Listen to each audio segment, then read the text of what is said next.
Welcome, everyone. And today we're exploring the uniFLOW Online 2025.4 release, which focuses on making printing and scanning easier, more secure, and much more flexible. Now, this is a quick overview session, around 10 to 15 minutes. And for full technical details, please refer to the release notes and documentation, which is found on the NTWare partner site. Now, one great benefit of this update is that administrators can reduce day-to-day effort and risk, while users enjoy faster, more streamlined workflows. So for example, a university managing hundreds of devices can keep them secure, allow the students to top up budgets themselves, and standardize print workflows with very little IT involvement. Now let's begin with the update challenge for embedded applications on Canon devices and why this matters in highly secure lockdown environments. Now, keeping these small applications on the Canon devices up to date is essential for security and performance. But in many secure networks, remote updates weren't possible. So technicians had to go on site and basically touch each device. Now, the big benefit is this release, it updates in terms of how it handles remotely and safely, saving time and avoiding disruption to the users. So for example, a financial services headquarters with strict security rules can push updates across floors and buildings without arranging site visits. Now let's look at how the new one-button update process actually works in practice. Now what we have is two helper components now to make updates simple and reliable. One runs on the device to manage the update, and the other securely coordinates the transfer from uniFLOW Online. So when a new version becomes available for a device, an administrator can click Update Now, and all supported applications on the device are updated automatically. Now, updates only begin when the device is idle. So if it's busy, you can reschedule, and the device informs users during the process. Now, a few practical notes. You update one device at a time. It's available on MEAP compatible devices and with version 5.11 or indeed later. Supported roles include administrator, partner admin, and fleet manager. It's not available in the hybrid environment. Now, the benefit is predictable. Compliant updates without any site visits. For example, a managed print service provider can update a satellite office overnight, basically meaning no travel, no downtime. Next, let's look at the feature in terms of how students will appreciate mobile budget top-ups. Now, students often need to add funds to their print budgets, but until now, the process on mobile was a bit awkward. One great benefit of this release is that students can recharge instantly from their phones, and campus staff spend far less time processing payments. Another example, a student working in the library runs out of credit. They can add funds on their phone in seconds and continues printing without actually leaving their seat. Now let's see how the two easy ways that students can add funds using a mobile device. So students can now add funds in two ways. A mobile-friendly page, you can see in terms of the URL, and a new Add Funds button inside the uniFLOW Online Print and Scan app. Now, in terms of authentication, it's simple. A one-time passcode for standard users, and privileged users sign in as normal. Balances are updated immediately. Optional confirmation emails can be enabled, and the two-wallet model remains so institutions can separate allowances from personal top-ups. The result is fewer queues and a better experience for students. Another example, during exam periods, hundreds of students recharge through the app and avoid long lines at service desks waiting to top up their accounts. So with that, let's now look at the improvements to the virtual printer app.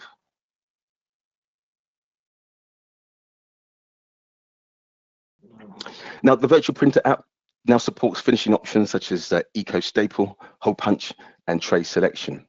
Administrators can set sensible defaults in uniFLOW Online, and users benefit because the settings applied at submission match what prints actually at the device.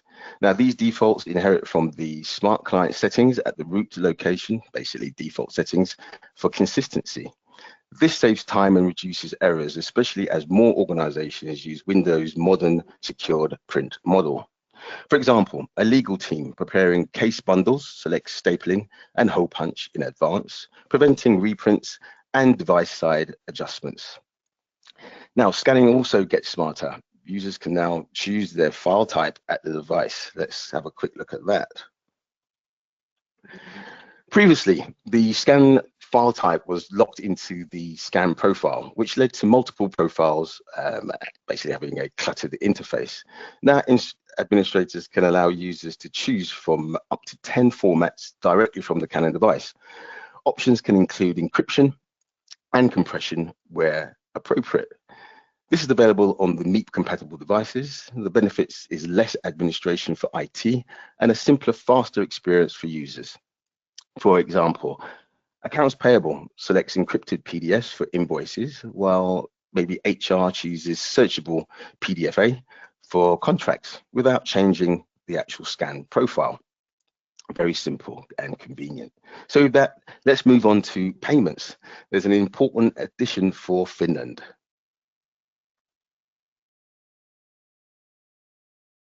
Paytrail, Finland's most widely used online payment provider, now joins PayPal, Flywire, and QuickPay.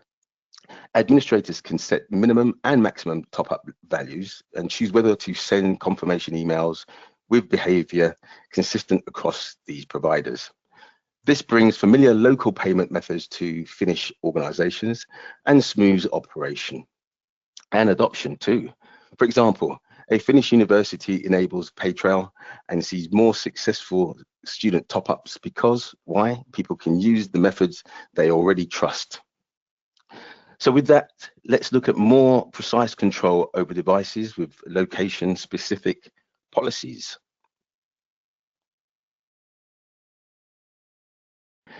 Now, device policies were tenant-wide. With this release, you can configure them per location. You can control access to copying, scanning, sending, mailbox usage, and USB storage.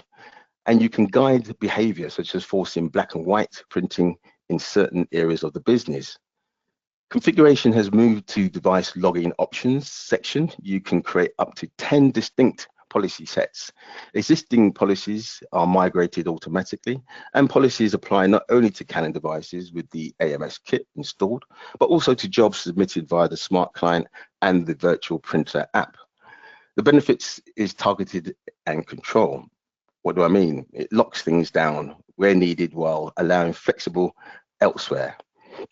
For example, a company restricts color printing and USB in finance, while marketing keeps color and USB enabled for creative work. With that, let's talk about platform breadth with the universal driver for ARM-based computers. Now, a new WHQL certified universal driver and SmartClient install package is now available, which brings full uniFLOW SmartClient functionality to ARM64 PCs with the same installation steps and user interface as the x64 driver. What does this mean? It means organizations can roll out modern ARM-based platforms in terms of laptops without changing user training or print processes. For example, an enterprise deploying Copilot plus ARM with laptops keeps a consistent print experience and policy set across both ARM and x64 devices. Nice and simple. So with that, let's cover virtual desktop environments, Citrix and Windows Remote Desktop.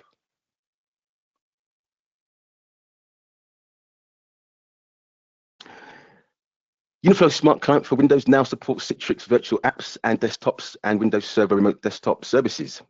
Each user still installs the SmartClient locally so their computer remains tied to their uniFLOW Online account, ensuring accurate job tracking, even in shared desktop scenarios.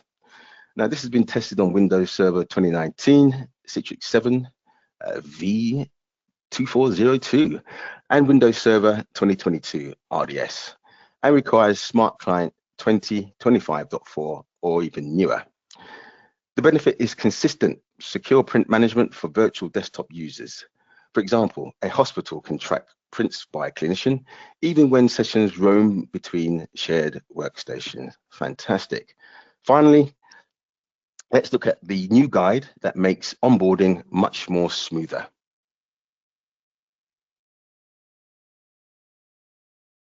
Now, the redesigned First Steps guide provides scenario-based instructions, a clear FAQ, and explanations of SmartClient settings, so administrators can pick a rollout path and share it with their users.